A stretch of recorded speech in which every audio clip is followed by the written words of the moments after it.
First, please excuse the poor quality of this video. I'm still experimenting with my equipment, my lighting, my setup. Just bear with me, and I promise I'm really determined to get it right. This video is for my Lucky Enough tag featuring Julie Nutting stamps, and in this tag I used the Natalie stamp and the candy stamp, and I am going to combine them to create a leprechaun. Now, I started out with some watercolor cardstock, and this particular cardstock is Canson XL cold press watercolor cardstock. And as you can see, I put my Natalie stamp on my acrylic block, and I am going to use some archival jet black ink in order to stamp this image.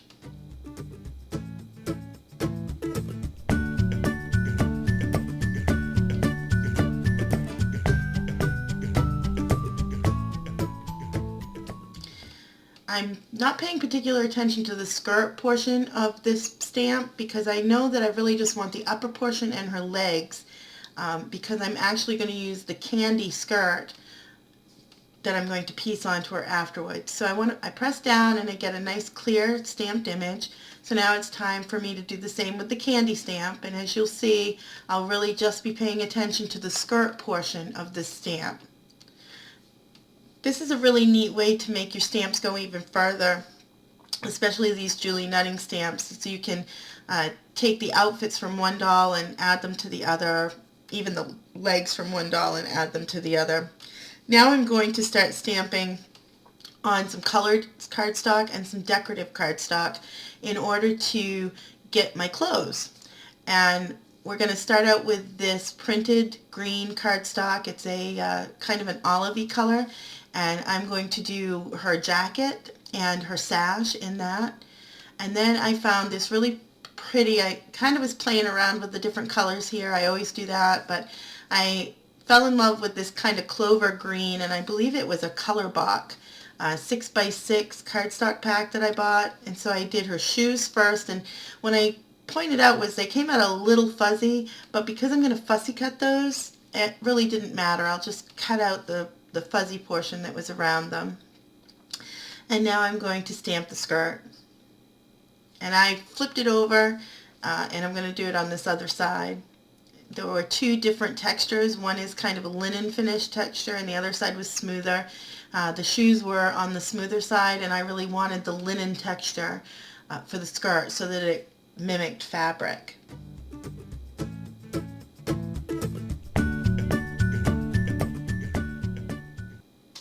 You can kind of see me off camera cleaning up with a baby wipe. I just wipe them down with a baby wipe. I'm not really fussy. If they have a little bit of staining on them, that's fine, unless it stays on ink, and that I do have to take care of. So you can see that we've only got partials here, and that's because, like I said, I'm going to combine the two.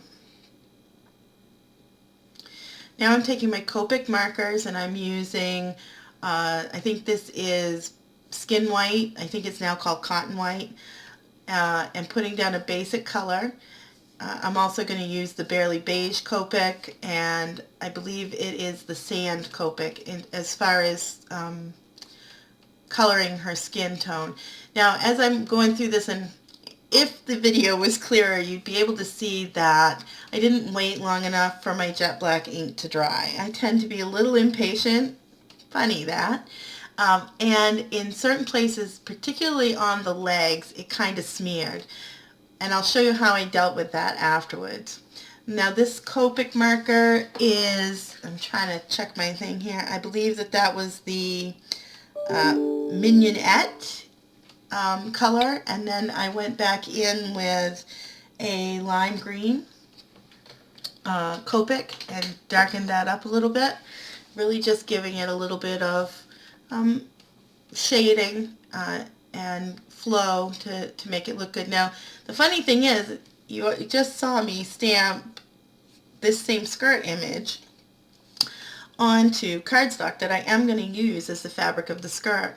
However, I'm kind of odd that I like the color underneath because I tend to stack these up, and sometimes, now in this case, I'm going to let the ruffle show through, and so if I have that colored, then depending on what I decide to do, I might decide to cut pieces out, whatever. So no matter what I decide to do in the creative process, there's always color showing. So I always color my pieces, particularly if I'm not really exactly sure how I'm going to put together the clothing.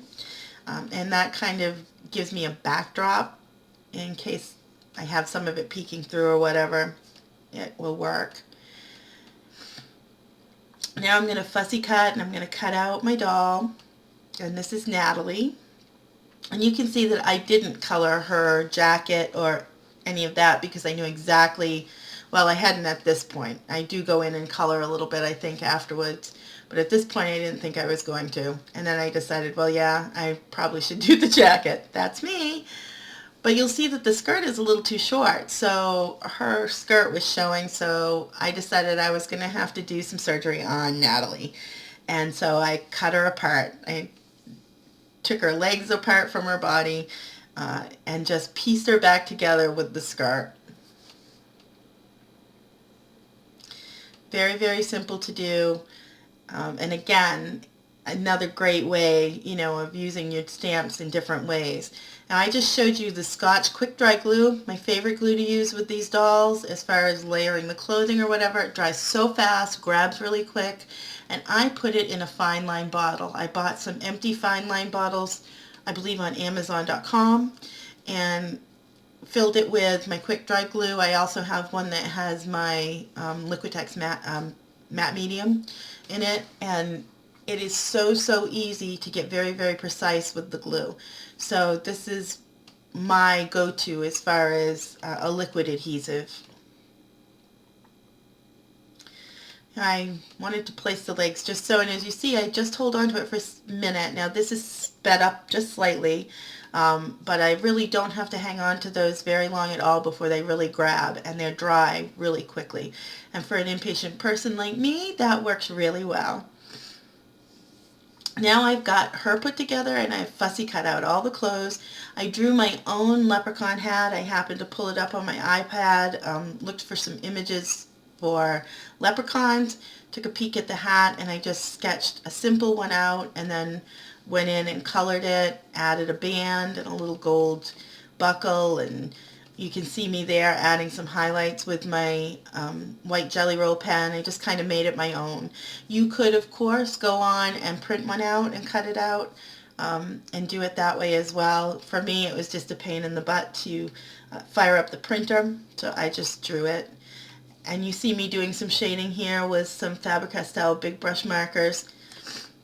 I get her all glued together, all put together, all shaded in, and I grab my tag, and I grab my watercolor tag, and this is a 9-inch by 5.5-inch piece of watercolor, 140-pound watercolor paper that I have cut on my Cricut Explorer into a tag shape.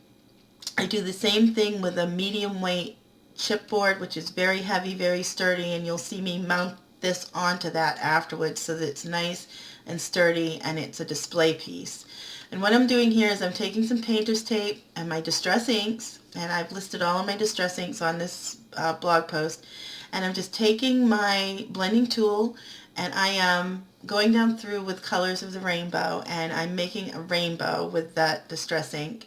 I had also did some sky with the blue and some grass with the green, and then I flick on some water so that it gives you that water droplet effect, particularly on the rainbow. I really like that. Then I had cut out some clovers and one 4-leaf clover on my Cricut out of the same green cardstock that I used on the dress. And now you'll see me just adding a few details, a little bit of shading, some white centers, and then I glued them all to the tag. I glued the clover down in a little bunch at her feet. I glued her onto the tag.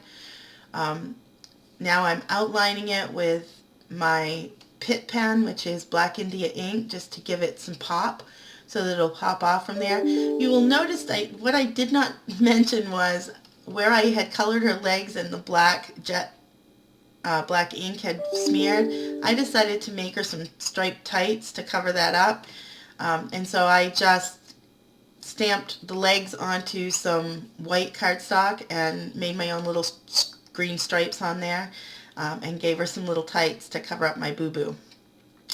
I cut out a cloud and I had printed this saying on my printer, and I cut it out in a cloud shape and then just kind of shaded it to give it some dimension and make it really look like a cloud. And it says, if you're lucky enough to be Irish, you're lucky enough.